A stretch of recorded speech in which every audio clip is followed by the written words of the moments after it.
Hola, ¿cómo están? Les doy la bienvenida al programa Liderando la Transformación 2.0 de Hub Radio, el cual sale a toda Latinoamérica, Estados Unidos y Europa los jueves a las 17 horas, hora Chile. Acá conversamos sobre temas que transforman empresas y sociedades, como son emprendimientos transformadores, liderazgo femenino y equidad de género, transformación digital, cultura y liderazgo organizacional y tecnologías disruptivas. Y hoy, en nuestro programa número 9 del 2022, vamos a conversar sobre energías renovables para un país sustentable, con Analía Rojas. Analía es directora ejecutiva de ACERA, la Asociación Chilena de Energías Renovables y Almacenamiento. Ella tiene más de 22 años de experiencia trabajando en el sector eléctrico, con puestos directivos para desarrolladores operadores de activos de generación renovables, fabricantes multinacionales de la industria y compañías distribuidoras eléctricas.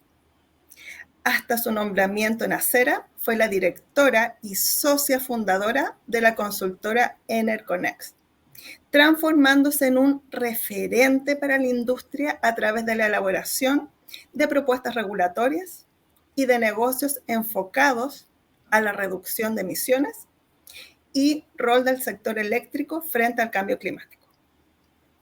Entre el 2000 y el 2005 se desempeñó como jefa de gabinete de la Comisión Nacional de Energía. También es profesora de la Facultad de Economía y Negocios de la Universidad de Chile, Facultad de Ingeniería de la Universidad de Santiago, Empresas Eléctricas y CERCAP. También es presidenta del Consejo para Mujeres Líderes en Energía y Medio Ambiente. De profesión es economista, licenciada en Ciencias Económicas y Administrativas de la Pontificia Universidad Católica de Chile. Analía, gracias por aceptar la invitación al programa Liderando la Transformación. ¿Cómo estás? Hola Tania, muchas gracias por esta invitación. Feliz de estar en el programa, feliz también de la oportunidad que nos da Hub Radio TV, así que muy agradecida para poder llegar a más personas y ciudadanos respecto a este tema que nos convoca hoy día, que son el rol de las energías renovables y el almacenamiento en la transición energética y en esta transformación, como tú bien dijiste, de nuestros paradigmas, ¿cierto?, de cómo nos abastecemos de energía. Totalmente. Mire, cuando hablamos de energías renovables, se me viene a la cabeza como lo más tradicional. Uno piensa en cómo son la energía solar, la eólica tal vez, pero ¿nos puedes comentar a qué nos referimos cuando hablamos de energías renovables? Claro, la definición más como fácil es entender que las energías renovables son energías que vienen de un recurso que es renovable porque en el fondo no se agota con la utilización de este, y ese es un recurso natural, ¿no?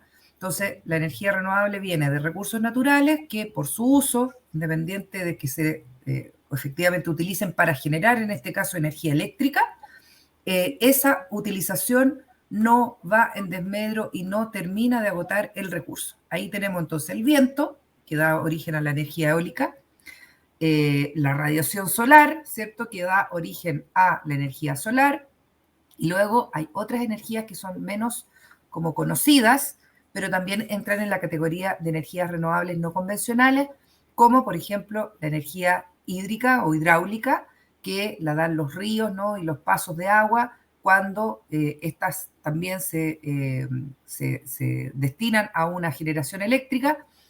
Ahí es muy importante, en Chile nosotros tenemos una distinción porque consideramos energía renovable no convencional solamente a la hidráulica de menor escala y que no tiene sistemas de embalse, ¿ya? O sea, no tiene un embalse, ¿cierto?, una especie de almacenamiento de agua, no tiene un dique, ¿m?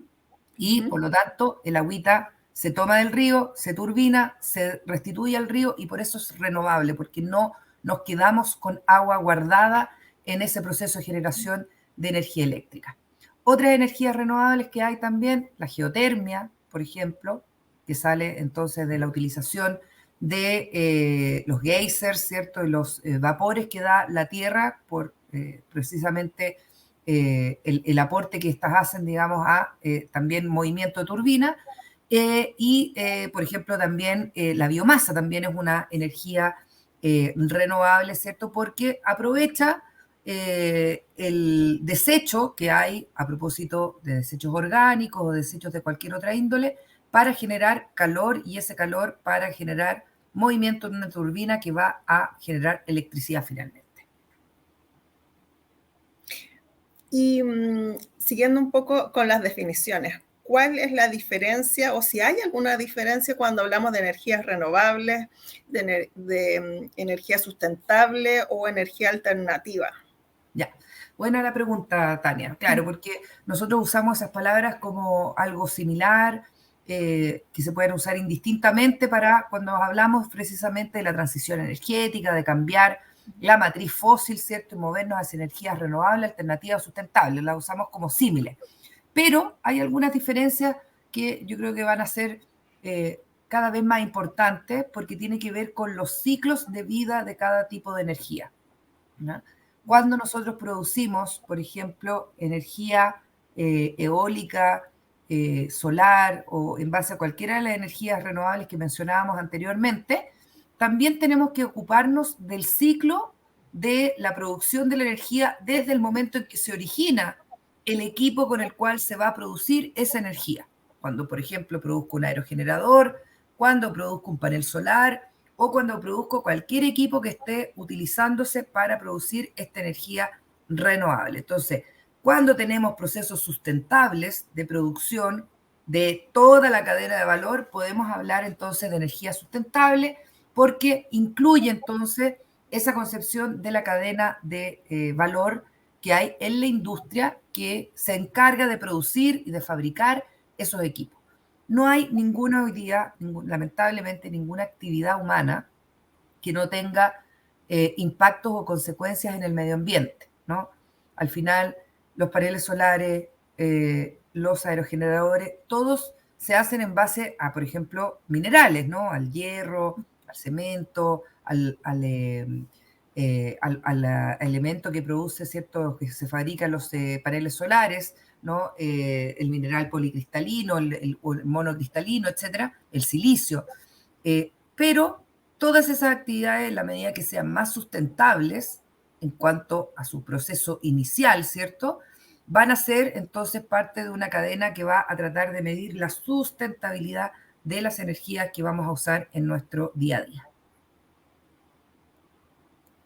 Perfecto. ¿Y cómo contribuyen estas energías, todo lo que acabas de comentar, a tener un país más sustentable? Sí, mira, ahí es importante hablar un poquitito de números, ¿eh? A lo mejor puede ser un poco pesado, pero es importante hacer un poco de números y de tener la cuantificación entonces del problema. ¿Cuál es el problema? El problema se llaman las emisiones de gases de efecto invernadero, ¿no? Eso es lo que está hoy día provocando todos los estragos de cambio climático y el cambio climático a su vez produciendo una serie de cambios también en nuestra biodiversidad, en los embates, ¿cierto?, que tiene el clima hoy día. Hemos visto, por ejemplo, inundaciones en estos últimos días en Yellowstone, ¿no? Ese parque, ese santuario de la naturaleza en Estados Unidos tan famoso, ¿no? Unas inundaciones, ríos enteros que se desbordaron, y eso probablemente provocado por este embate del cambio climático. Entonces, los gases de efecto invernadero tienen que medirse y en la medición resulta ser, y aquí es donde viene importante entender cuál es el rol de la energía y de la electricidad en el aporte de los gases de efecto invernadero, resulta ser que nuestros procesos de energía, o sea, todo lo que hacemos para básicamente tener dos resultados, movimiento o calor, ¿cierto? Y en ese movimiento producir electricidad, por ejemplo, o en el calor también producir electricidad, pero al final la energía tiene esos dos grandes usos, ¿no? O sea, para producir calor o para producir movimiento. Pero la energía contribuye en un 76% a la producción de esos gases de efecto invernadero. O, dicho de otra forma, los gases de efecto invernadero tienen un origen en un 76% provenientes de la energía. Y dentro de la energía el sector eléctrico, o sea, aquel sector que se ocupa de transformar distintas tecnologías y distintos combustibles, ¿no?, en energía eléctrica para que nosotros podamos prender la ampolleta en la casa, calentar, ¿cierto?, una estufa, encender una cocina, cualquier otro uso que se le dé a la electricidad en los hogares y en la industria. Eso es responsable en un 30% de ese 76% que produce la energía. Entonces, realmente cuando pensamos en cómo hacer la disminución o el recorte de gases de efecto invernadero, nos tenemos que abocar en el sector eléctrico porque es un gran responsable del uso, ¿cierto?, de las energías que producen gases de efecto invernadero. El otro gran responsable, el transporte, que casi también contribuye en un 30%, y también la industria en distintos procesos donde se utilizan combustibles primarios, o sea, el diésel, la benzina, el gas también, ¿no?, el carbón, y que en el fondo ayudan a los procesos industriales a que funcionen. Pero entonces, nosotros como Acera, por ejemplo, nos abocamos a preocuparnos de cómo hacer la transformación de ese 30% que provoca en el fondo la industria eléctrica en el aporte a los gases de efecto invernadero, que es lo que estamos tratando de disminuir en el largo plazo. Perfecto. ¿Y a qué se refiere, ahí leyendo por ahí, a cuando se habla del acceso universal a la energía sostenible? O sea, explícanos qué es eso y además si efectivamente estamos o no yendo hacia allá. Claro, hay una discusión en general acerca de si la energía es un derecho o no, ¿ya? Y yo creo que eso es parte, por ejemplo, de la discusión constitucional que tenemos en este momento respecto de si es, por ejemplo, como el agua. O sea, el agua también es un derecho humano, ¿no? Hay otros derechos humanos que están consagrados en las constituciones y por lo tanto la pregunta acerca de si es o no un derecho es la primera cosa que tenemos que responder. Yo creo que efectivamente la energía tiene que ser un derecho humano en una garantía mínima, ¿cierto?, que el Estado tiene que proveer a propósito de que es parte del desarrollo humano. O sea, nosotros hoy día no podríamos entender un proceso de desarrollo, de mejora de calidad de vida de la ciudadanía, de las personas, si no tuvieran derecho a la energía. Ahora, ¿cómo se garantiza eso? Que no significa que sea gratis, ¿no?, que es la diferencia, yo creo, sustancial que hay en términos de los derechos, ¿cierto?, y de si estos cuestan o no. El Estado tiene que ser un estamento que provea esos derechos y ojalá que esa energía a la cual se le provea esa garantización, ¿cierto?, de acceso, sea una energía renovable, sustentable, de forma tal de no contribuir con ese uso de esa energía, que es un derecho, a la contaminación y a el detenimiento, ¿cierto?, de el medio ambiente. Así que ese punto, muy importante, porque yo creo que es parte de la discusión constitucional que estamos teniendo hoy día, es también parte del mundo, o sea, el mundo está todos estamos discutiendo, todos los países, las sociedades están discutiendo acerca de cómo tenemos la garantía, ¿cierto?, del derecho al acceso de la energía o la energía universal y también de que ésta sea precisamente renovable, sustentable y amigable con el medio ambiente. O sea, si vamos o no hacia allá, entonces va a ser determinante el resultado de la Constitución. Va a ser determinante y también es determinante lo que las personas creamos. O sea, yo creo que al final las sociedades, cuando nos ponemos de acuerdo en algo que tenemos que hacer, ¿no?, independiente de que esté escrita en una ley o esté escrita en una norma, yo creo que aquí la conciencia, ¿cierto?, la concientización de que las personas creamos que esa es la energía correcta para que nosotros resolvamos, como les decía de nuevo, nuestros paradigmas energéticos. Nuestro paradigma energético, ¿para qué necesitamos la energía y la electricidad? Para calentarnos, para movernos, para iluminar, ¿cierto? Y para algunos otros procesos que son de más escala, que tienen que ver con la producción, ¿cierto?, el movimiento de máquinas. Entonces, cuando nosotros pensamos que esos usos deben provenir de energías renovables, que sean sustentables, ahí le damos un espacio, ¿cierto?, muy importante a querer que los agentes que tienen que tomar las decisiones hagan las cosas que se tienen que hacer para transformar esta matriz. Vamos a mandar saludos al público. Contarles que estamos saliendo por Hub Radio y nos ven y nos escuchan desde Chile, por supuesto, Perú, Argentina, Bolivia, Guatemala, Colombia, Panamá, Centroamérica, Estados Unidos y Europa. Y hoy estamos conversando con Analía Rojas. Ella es directora ejecutiva de ACERA, la Asociación Chilena de Energías Renovables y Almacenamiento, y presidenta del Consejo para las Mujeres Líderes en Energía y Medio Ambiente. Analía, a nivel mundial, ¿qué países encabezan el uso de estas energías?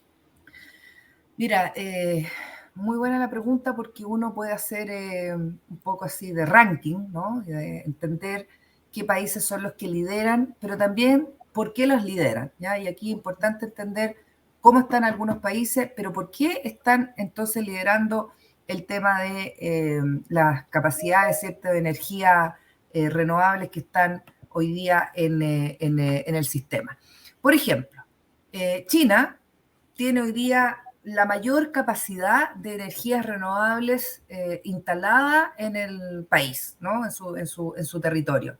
Tiene una cifra astronómica que es 3 veces más que la que tiene, por ejemplo, Estados Unidos, que es el segundo país que es líder en capacidad instalada de energías renovables en el año 2021. China tiene aproximadamente 1020 gigawatts, que es como la medida, ¿cierto?, de esa capacidad instalada. Estados Unidos tiene 325, o sea, tiene 3 veces más China que Estados Unidos. Pero China también tiene mucho carbón, ¿no?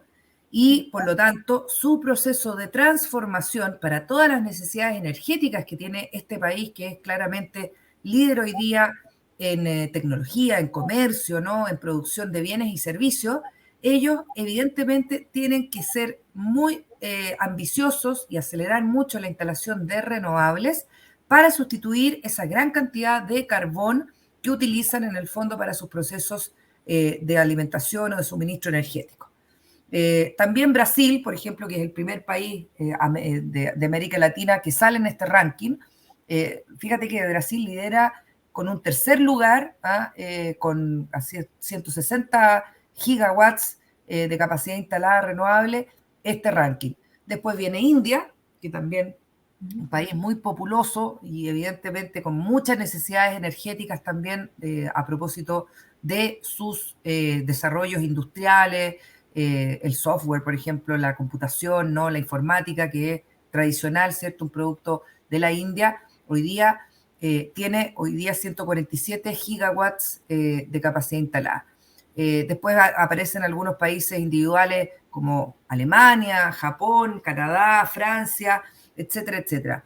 Chile evidentemente está muy, muy abajo todavía en términos de este ranking, ¿cierto? Pero también hoy día con un tercio de capacidad instalada de energías renovables de lo que es nuestro sistema eléctrico, ¿no? Un tercio de esas energías son más o menos corresponden a energías renovables no convencionales.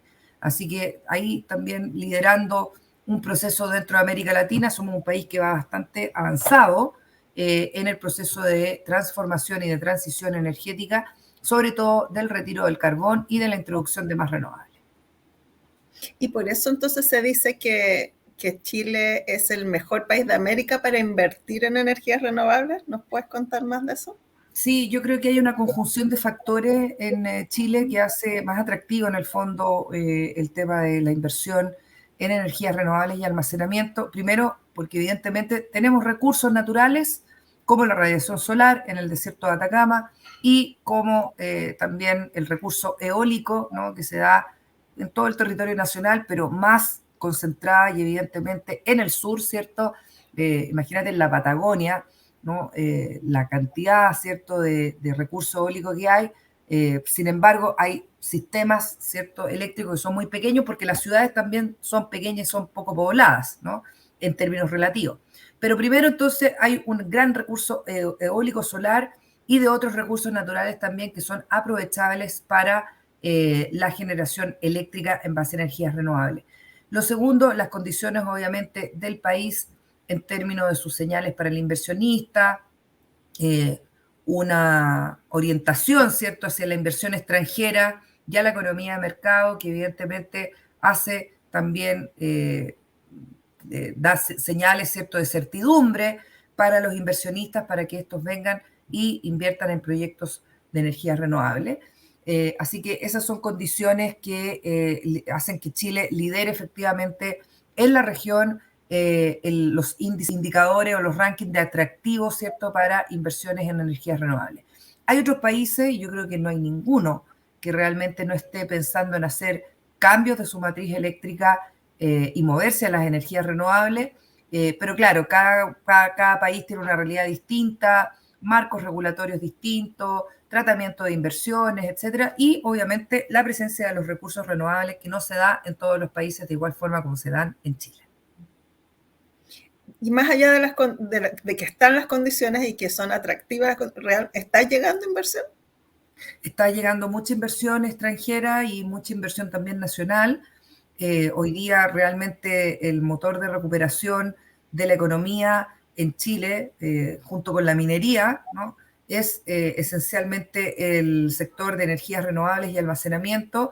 Hay una cantidad de inversión muy significativa y muy acelerada, aumentando con tasas bastante altas respecto a otros sectores, ¿no? Es mucho más la inversión que tiene el sector de energía y en particular el de energías renovables no convencionales y almacenamiento que, por ejemplo, el retail, ¿ah?, o cualquier otro sector de la economía, el forestal, la fruta, la explotación de agricultura, son cifras que tienen. ¿Por qué? Porque son cifras que además, en términos de su capital, ¿no?, requerido para empezar un proyecto es muy alto, ¿no? O sea, tú tienes, en el fondo, las magnitudes de inversión son bastante altas.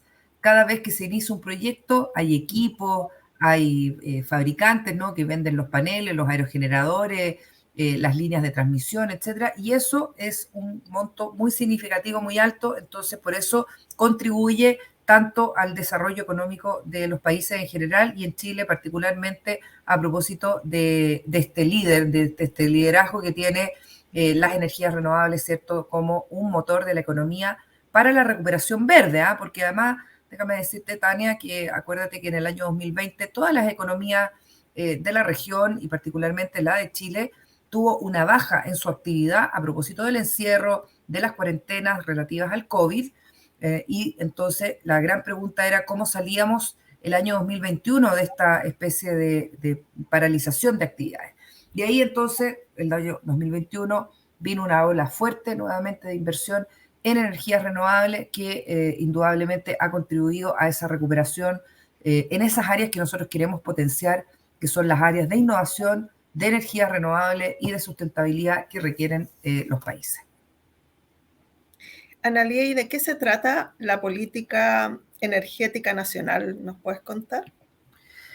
A ver, la Política Energética Nacional, o la PEN, se conoce también así en sus siglas abreviadas, es un proceso que lideró el Ministerio de Energía durante 2 años para precisamente convocar a distintos sectores para participar de esto que es la definición de cuáles las líneas que en el fondo queremos hacer o que queremos seguir respecto de los acuerdos, ¿cierto?, que vamos a tener que tener para la transición energética, considerando todos los cambios que hay en un contexto nacional y global, ¿cierto?, de los últimos años. Entonces, invitar en el fondo a la ciudadanía, a las ONG, a la sociedad civil, al sector privado, por supuesto, al sector público, que lidera, ¿cierto?, este proceso, pero también lo acompaña, a la academia, a los miembros de los pueblos indígenas. Entonces, es un conjunto, ¿cierto?, de visiones y de consensos que se validan y se juntan en un solo documento que se llama esto de la Política Energética Nacional. Obviamente hay un capítulo importante de por qué es importante tener energía sin emisiones, pilares fundamentales como el acceso universal y equitativo a la energía, lo que queremos de las ciudades, que sean energéticamente sustentables también, y con respeto al medio ambiente. También se tocan temas de transporte, por ejemplo, o sea, porque al final esto no es solamente un punto de la electricidad o el sector eléctrico, esto es de la energía que usan todos los sectores que están entonces en el proceso de transición energética. Entonces, un capítulo especial del transporte sustentable que debe tener Chile.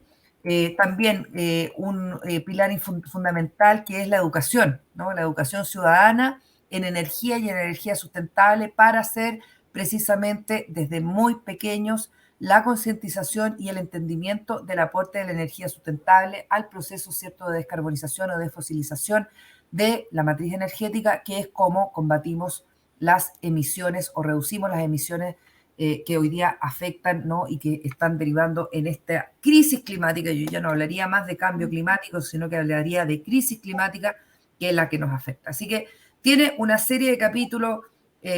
Yo recomiendo que puedan acceder a este documento, que es público.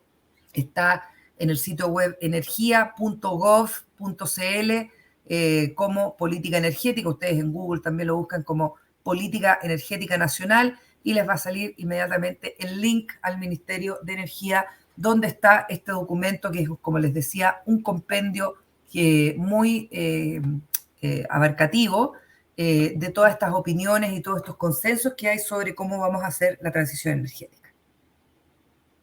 Perfecto. Y última pregunta, ¿cuáles son, mirando ya como más a futuro, cuáles son los principales desafíos que se vienen en Chile en materia de energías renovables? O sea, ¿qué falta?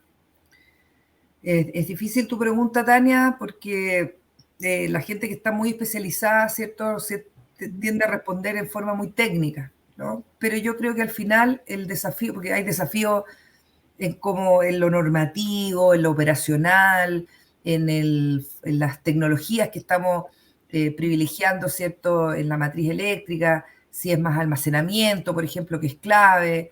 Bueno, todos los mercados de energía que están relacionados a estas tecnologías tienen dos dificultades, ¿no? Cómo se pagan o quién las paga. Finalmente son tecnologías que hay que instalar y alguien las tiene que pagar.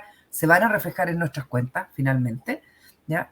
La transición energética no es ni más barata ni es gratis, ¿ya? Y eso es algo que tenemos que entenderlo, porque si no lo hacemos, los costos son mucho más altos. Los costos de la pérdida de biodiversidad del planeta tal cual lo conocemos hasta ahora es mucho más alto que empezar a pagar desde ahora en una cuenta eléctrica esta transición que de alguna forma tenemos que hacer todos los países, no solamente Chile. Entonces yo te diría que la mayor de las dificultades es entender que eso es como nuestro salvavidas. O sea, nuestro salvavidas es efectivamente abocarnos a la transición energética, asumir que efectivamente es un costo que vamos a tener y que ya no va a ser básicamente lo que vivimos desde la era de la revolución industrial en adelante. Tuvimos energía entre comillas, y lo voy a entrecomillar, barata, ¿no? Porque estaba en base a carbón, en base a gas, etcétera. El petróleo evidentemente siempre es más caro, pero para generar electricidad estábamos siempre basándonos en la utilización de capacidad hidroeléctrica, ¿cierto? Y capacidad carbonera y de gas, ¿no? Los episodios de generación eléctrica en base a petróleo son muy esporádicos, solamente cuando hay estrechez del sistema. Y hoy día tenemos que entender que como ya no vamos a poder utilizar más las fuentes de carbón, las fuentes de gas, porque estas son contaminantes y la contaminación produce costos a la sociedad mucho mayores, vamos a tener que transitar a estas energías renovables y almacenamiento para poder en el fondo mitigar ese cambio climático que estamos teniendo hoy día y que va a ser a todas luces en 50 años, si no hacemos lo correcto, el embate, ¿cierto? Y el perjuicio total de nuestra calidad de vida, ¿ya? Así que yo te diría que ese es el desafío, es el entendimiento, la conciencia, el acuerdo de las sociedades de transitar en esto y, por ejemplo, convivir en el territorio con estos proyectos de energías renovables que van a estar cada vez más desplegados, ¿cierto?, en distintas zonas, en el sur, las eólicas, en el norte, las solares, pero que es la única forma de tener en el fondo la energía que hemos tenido hasta ahora en términos de volumen, ¿no?, de capacidad de abastecimiento. Y ahí yo creo que tiene que haber un acuerdo social, fíjate, de dónde sí, de dónde no, qué zonas vamos a dejar fuera, donde no se puedan desarrollar estos proyectos, y qué zonas sí vamos a abocar y a destinar para el desarrollo de proyectos de energía que sean renovables y sustentables para este cambio de la matriz energética que tanto requiere. Muchas gracias, Analía. Muchas gracias a todos y todas quienes estuvieron hoy día en el programa. Nos vemos en 2 semanas más, jueves a las 17 horas, en el programa Liderando la Transformación. Analía, te mando un gran abrazo a la distancia. Que estés muy bien. Gracias, Tania. De verdad, encantada de estar hoy día con ustedes, permitirme además entrar en las casas de las personas que nos escuchan para estos mensajes. Esto es una pasión, ¿no? El tema de las energías renovables y la transformación, así como tú estás con el compromiso de la transformación digital. Para mí, mi compromiso personal es la transformación de la matriz de energía, de la energía que todos los chilenos y chilenas consumimos en casa, y por lo tanto feliz de la oportunidad que me has dado de mandar estos mensajes y de aprender un poquito más, ¿cierto?, en conjunto con las energías renovables, de lo que significan en nuestras vidas.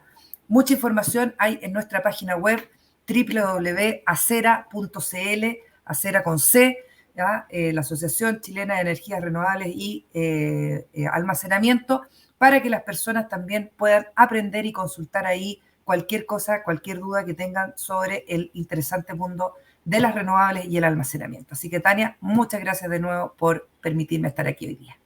Gracias a ti.